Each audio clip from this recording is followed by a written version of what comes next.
अष्टलक्ष्मी मम ग्रहे धनं पूरय पूरय नमः।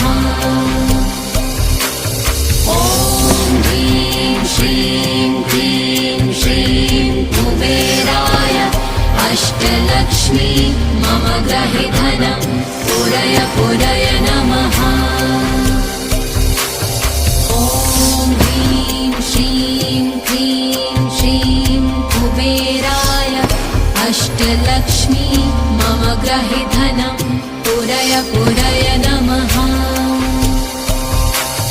ॐ ह्रीं श्रीं क्लीं श्रीं कुबेराय अष्टलक्ष्मी मम ग्रहे धनं पूरय पूरय नमः।